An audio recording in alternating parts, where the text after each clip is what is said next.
కారం రంగు రుచితో ఉంటుంది. ఆచి మిరపపొడి అదరగొట్టే కారం రంగు రుచి.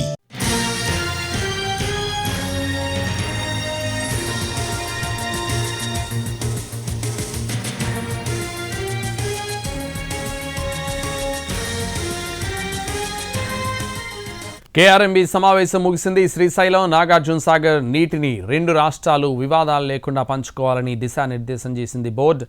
మొదటగా తాగునీటి అవసరాలకు ప్రాధాన్యత ఇవ్వాలని రెండు రాష్ట్రాలకు సూచించిన కేఆర్ఎంబీ సాగు అవసరానికి అనుగుణంగా వృధా కాకుండా నీటిని వాడుకోవాలని స్పష్టం చేసింది. ఎవరికి ఎంత అవసరం ఉంటుందో ప్రతి 15 రోజులకు ఒకసారి భేటీ కావాలని రెండు రాష్ట్రాలకు బోర్డు ఆదేశించింది. ప్రస్తుతం సాగర్ నుంచి ఏపీ 7,000 క్యూసెక్లు, తెలంగాణ 9,000 క్యూసెక్కుల నీటిని వినియోగించుకుంటోంది. శ్రీశైలం నుంచి 2,200 క్యూసెక్కుల నీటిని ఏపీ, శ్రీశైలం నుంచి కల్వకుర్తి ఎత్తిపోతల ద్వారా 2,400 క్యూసెక్కుల నీటిని తెలంగాణ వాడుకుంటోంది. రెండు ప్రాజెక్టుల్లో ఉన్న 70 టీఎంసీలను సమ్మర్ వరకు పొదుపుగా వాడుకోవాలని, తాగునీటికి ప్రాధాన్యం ఇస్తూనే పంటలను కాపాడుకునేలా ప్రణాళికతో ముందుకు వెళ్లాలని ఏపీ, తెలంగాణకు సూచించింది కృష్ణా రివర్ మేనేజ్మెంట్ బోర్డు.